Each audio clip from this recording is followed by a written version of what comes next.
Est-ce que vous ne pensez pas, on est en train de parler, on est en train de faire une émission pour vous les jeunes qui êtes au devant, qui êtes beaucoup utilisés en cas de crise, de tension. Est-ce que vous ne pensez pas que l'apaisement doit venir d'abord sur cette histoire de révision de la liste électorale-là avant d'en arriver à autre chose? C'est le respect de la loi.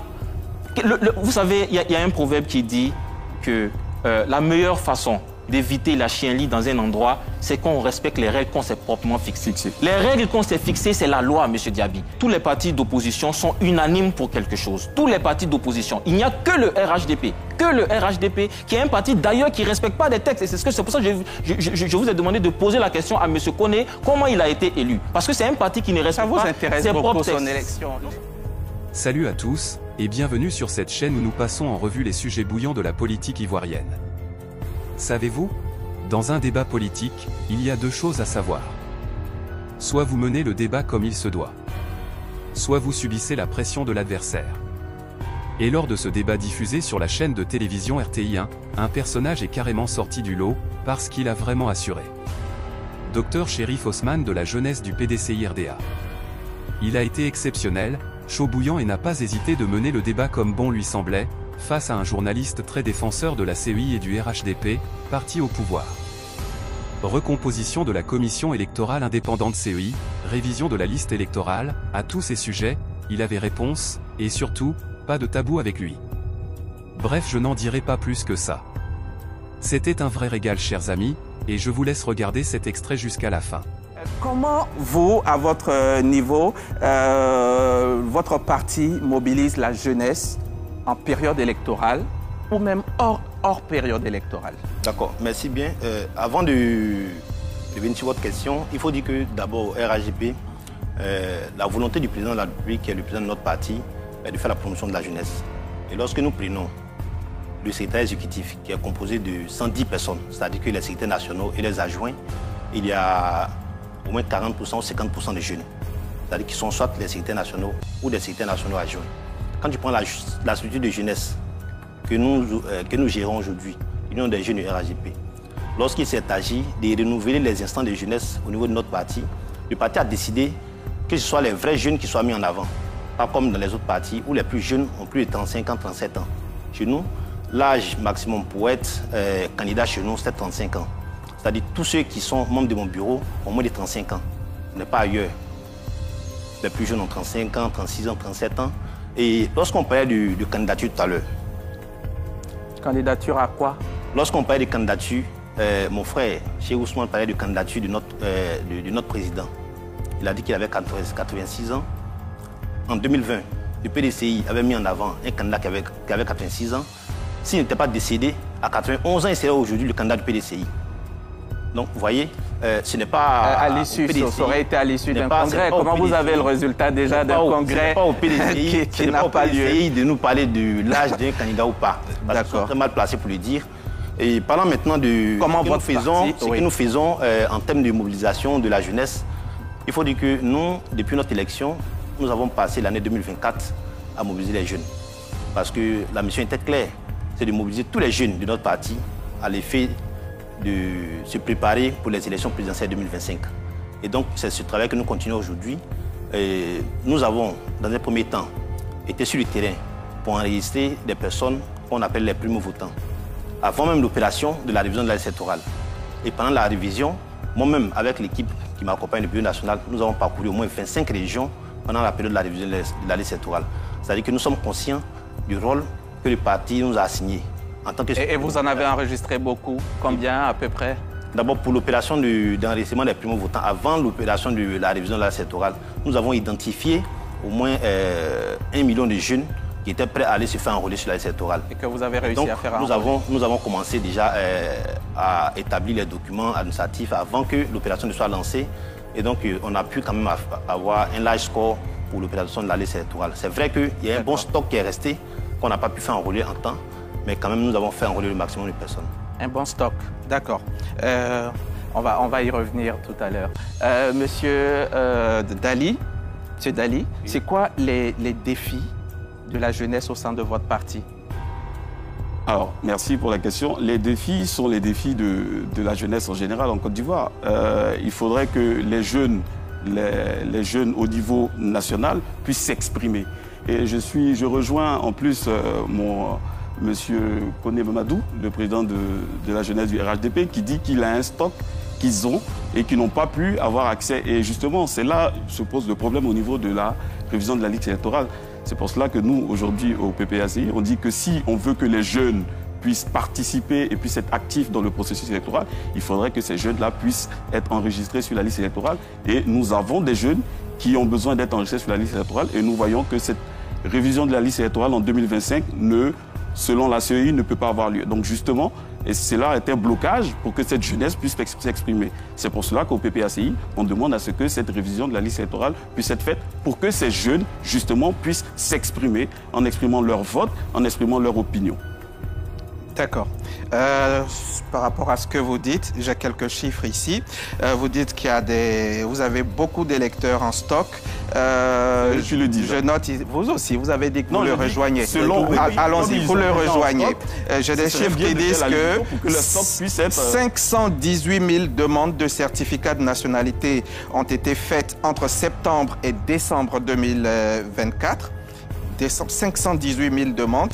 Il y a 478 000 qui ont été délivrés, presque donc la totalité.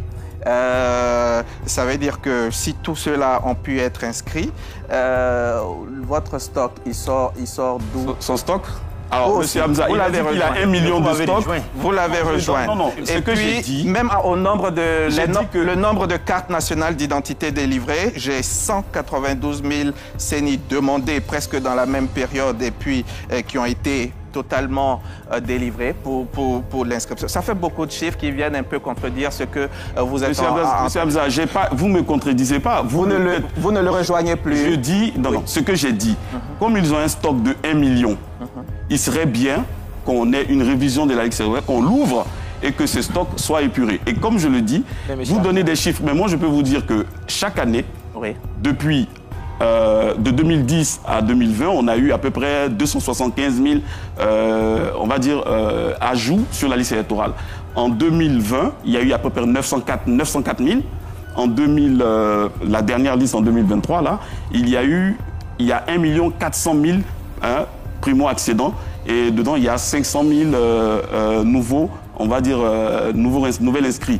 Donc ça veut dire que chaque année, il y a à peu près 1 million de personnes qui veulent s'inscrire. Et donc en 2025, on a 1 million de personnes qui sont susceptibles de pouvoir voter et qu'on ne veut pas mettre sur la liste électorale. Donc c'est ce que je suis en train de dire.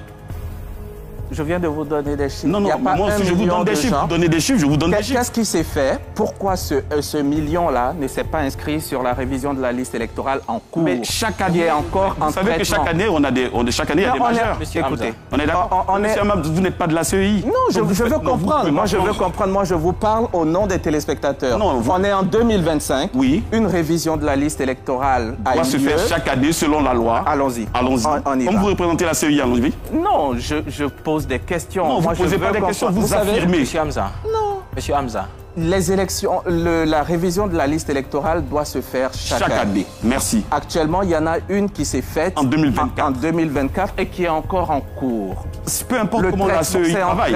Chaque année, est-ce qu'il ne faut pas d'abord que ça finisse avant de... C'est à eux de travailler pour que ça finisse. Mais ils sont en train de travailler, on a l'affichage des listes. En 2020, on a fait la révision du 5 juin au 10 juillet avant les élections. D'accord. Donc on peut la faire. D'après ce que je sais, et vous aussi certainement vous le savez, l'affichage de la liste doit se faire le 17 prochain. Mais c'est à eux de travailler pour aller vite. Mais ça se fait là. Oui, d'accord. Donc quand ils finiront... Et 2025 est loin, ils vous ont pas encore dit qu'ils vont pas le faire. Donc vous me rejoignez, qu'ils vont le faire, qu'ils doivent le faire. Avant les élections. Vont le faire, qu'ils doivent le faire. La CEI sera ici et va répondre à cette question. Non, mais la CEI a toujours été sur le plateau, elle a toujours dit. 2025, c'est encore long, on est encore 9 mois. Donc ils ont changé. Donc selon vous, ils vous ont dit qu'ils vont changer leur discours qui dit qu'il est techniquement impossible de faire la révision de la liste électorale cette année 2025. Je dis que je n'ai encore aucun discours officiel de la CEI. Eux vous le diront. Pour le moment, moi, je sais que 2025, c'est encore 9 mois qui courent. Ils vous diront certainement s'ils le feront ou ils le feront pas. Aujourd'hui, le débat est ailleurs. Selon le code électoral, ils ont l'obligation de le faire. Vous avez un représentant au sein de la CEI, M. Dali, vous pourrez le leur dire. Mais bien sûr, c'est pour ça qu'on le dit. D'accord. Merci. Et il le dit aussi. D'accord. Qu'est-ce que vous vouliez dire, docteur Ousmane? Non, en fait, je trouve quand même votre justification, pardon de vous le dire, mais la justification que vous venez de prendre, c'est une justification vraiment très inopportune. C'est laquelle? Vous ne pouvez pas... Oui. La CEI elle-même dit qu'elle recherchait 4 500 000 personnes, nouvelles personnes qui pouvaient s'inscrire sur la liste électorale. Donc, quand vous avez des jeunes, ce qui est en jeu, M. Diaby, ce qui est en jeu, c'est la vie des Ivoiriens. Ce qui est en jeu, c'est la légitimité de cette élection présidentielle. On n'est pas en train de jouer. Donc, quand vous dites il n'y a pas eu suffisamment de cartes nationales d'identité qui ont été demandées, il n'y a pas eu suffisamment de certificats, donc où est le stock? Ce n'est pas un jeu, M. Diaby. Suffisamment, je n'ai jamais sorti suffisamment. Non, on va être clair. Je n'ai jamais dit suffisamment. Vous avez évoqué des chiffres et je les ai donnés. Oui. Je ne les ai pas qualifiés. Sont-ils peu? Sont-ils...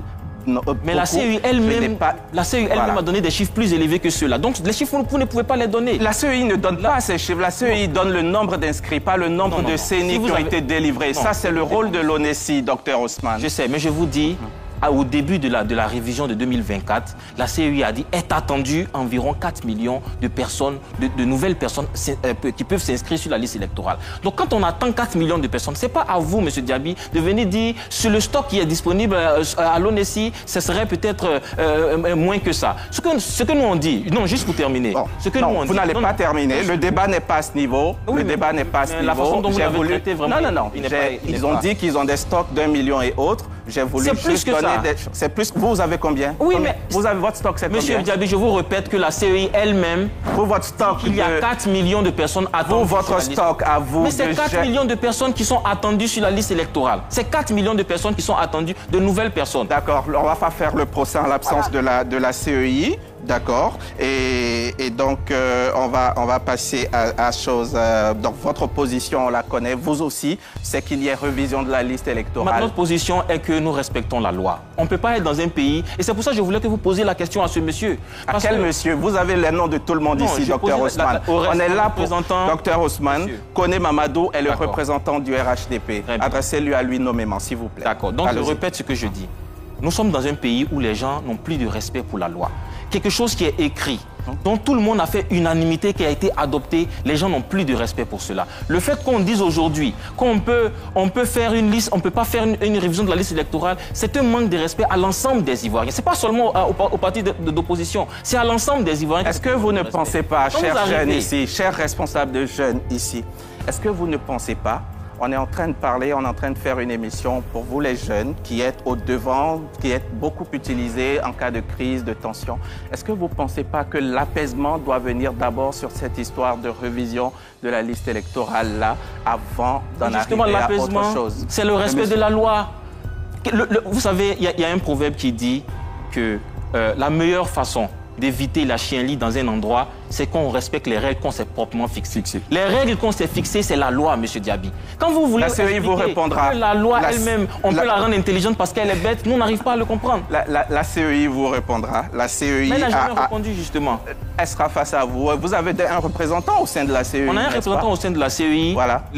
Tous les partis d'opposition sont unanimes pour quelque chose. Tous les partis d'opposition. Il n'y a que le RHDP. Que le RHDP, qui est un parti d'ailleurs qui ne respecte pas des textes. Et c'est pour ça que je vous ai demandé de poser la question à M. Koné, comment il a été élu. Parce que c'est un parti qui ne respecte pas ses propres textes. Son élection. Non, ça m'intéresse beaucoup. Une élection a lieu parce que vous avez ouvert dans un parti de Pandore. Une élection a lieu dans un parti. Oui. Quelqu'un est élu. Oui. Et ça fonctionne. En quoi vous, d'un autre parti, ça vous intéresse? Ah, mais vous avez ouvert la porte en posant la question à M. Dali. Comment est-ce qu'il a été désigné?